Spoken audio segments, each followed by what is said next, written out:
Har'aa tokko jennee jalqabarraa aga dhumaatti oolmaan biqiltuu maal fakkaataa kan jedhu isin daawwachiisa. Nagaa Waaqayyoo bakka jirtanitti isiniif haa ta'u. Akkam jirtu nagaa keessanii? Ani nagaa koodhaa galanni Waaqayyoof haa ta'u. Har'a dhugaa dubbachuudhaaf waa baay'ee isin agarsiisa oolmaa biqiltuu jalqabaa aga dhumaatti. Egaa samoona darbee keessummaatu nurra ture. Torbee tokkoof keessummaatu nurra ture. Yeroo keessummaan jirutti wantoota mana qulqulleessuu baay'ee sharaf yookiin irruma irra yoo ta'e malee baay'ee kakkaasnee waan hundumaa kakkaasnee mana qulqulleessuun baay'ee mijatu yeroo keessummaan mana jiru. Kanaaf egaa keessummaan torbee tokko nurra ture. Har'a keessummaa gaggeessinee erga deebinee oolmaa keenya ganamaa kaafnee aga galgalaatti maal irratti dabarsine yoo jennu mana qulqulleessuudha. Biqiltuun jechuudhaan osoo hin taane biqiltuun ani immoo laaqana wantoota tokko tokkoon qopheessaa ture. Isheen immoo xiyyeeffannaadhaan manuma sisirreessaa jirti. Egaa dhugaa dubbachuudhaaf yeroo mana madaamee jirru Itoophiyaa yeroo yaannu jechuudha. Gara Itoophiyaa yeroo yaannu waanuma hojiin hin jirre wayii nutti fakkaata. Akka mana Arabaa manni Itoophiyaas hin baay'atu, kilaasii hedduu hin qabu, hojiin hin baay'atu. Maal jenna miti garuu akkas miti dubbiin dhugaa dubbachuudhaaf akkuma yeroo mana madaamii sanaa ganama kaanaa miti yeroo mana madaamii sana ganama kaanaa warri ijoollee xixiqqoollee maatii ijoollee xixiqqoo qaban biratti hojjettanii ganama maal akka hojjetamu hin beektu. Ganama bariidhaan ka'anii ijoollee mana barumsaa qursii ishii qopheessanii mana barumsaa erguu maal. Asittis garuu Itoophiyaa keessatti ganama warri ijoollee qabanii ijoollee ofiitii qursii yookiin ciree qopheessanii gara mana barumsaatti erganii erga as deebi'anii immoo hojii mana keessaa haati tokko fakkeenyaaf hojii mana keessaa deebiti. Erga ijoollee ishii gaggeessite hojii mana keessatti deebiti. Akkuma biyya Arabaati hojiin isiniin jedha. Yeroo baay'ee biyya keenya yoo gallee hin boqonna garuu dirqamni hin jiru. Namni nu dirqu dirqiidhaan osoo hin taane hojii isa kana har'a yoo dadhabne borutti bulchuu hin dandeenya Itoophiyaa keessatti. Mana keenya waan ta'eef waan nu cinqu hin jiru. Garaagarummaa kan qabu kana malee hojiin akkuma biyya Arabaati qulqullinni wanti hundinuu isiniin jedha. Egaa biqiltuun dhugaa dubbachuudhaaf baay'ee mana qulqulleessaa jirti.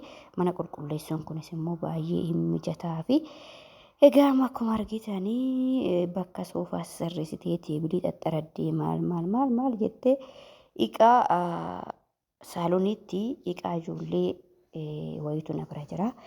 Kan na ajajatanii kan akka irkabootii maalii kana saaloonii dhuman kaa'e jechuudha.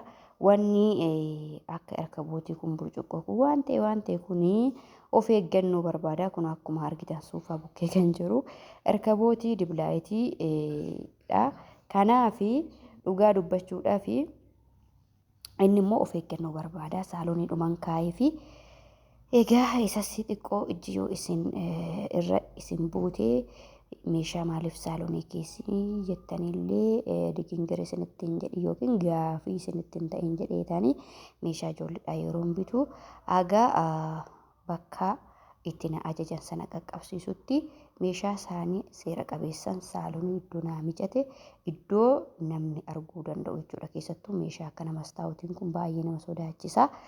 Kanaaf saaloonii kaa'ee isiniin jedha. Amma immoo biqiltuun saaloonii mimmijeessiteetii wantoota garaagaraa kakkaastee teebiloota xaxxaraddeetii gara kamitti darbitee jirti. Gara kutaa ciisichaatti darbitee jirti. Kutaa ciisichaa kanaa immoo uffata dadachaastee algaa qayyaruutti jirti jechuudha dhugaa dubbachuudhaaf.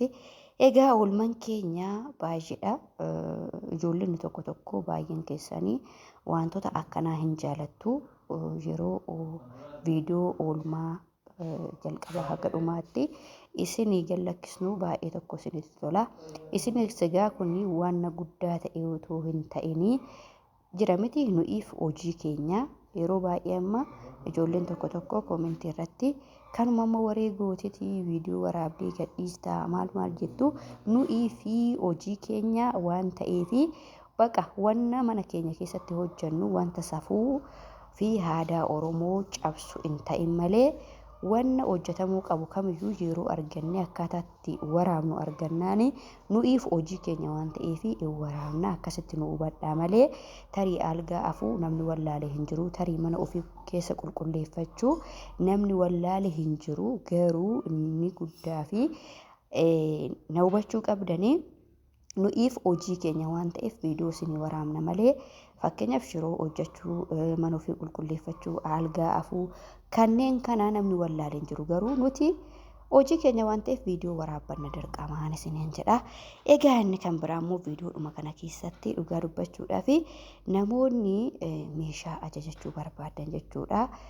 Calleettanii nama dubbistanii otoo karoora meeshaa bitachuu hin dandeenyetti calleettanii nama dubbistanii immoo deemtanii adaraa keessanii wanna hin karoorsine wanna yaada isaa hin qabne kaastanii akkasuma yeroo ofiis yeroo namaas hin gubinaan isiniin jedha. Namoonni immoo meeshaa ajajachuu barbaadanii akkaataa kamiin meeshaa ajajannaa warri jettanii fi akkaataan nuti bitaa itti jirru meeshaa barbaaddu iskiriinshaatii yookiin viidiyoodhaan isaa ta'u suuraadhaan hedde ergattanii maallaqa ergattanii meeshaan keessanii isinii bitamaa yoo immoo iskiriinshaatis hin qabne meeshaa akkanaan barbaadaa jettanii sagalee naaf qabdaniiti yoo sagalees ta'e barreeffamas ta'e akkasinii mijatutti erga gootanii sana booda meeshaa keessan isinii bitaa haalli nuti meeshaatti binnu kana fakkaata.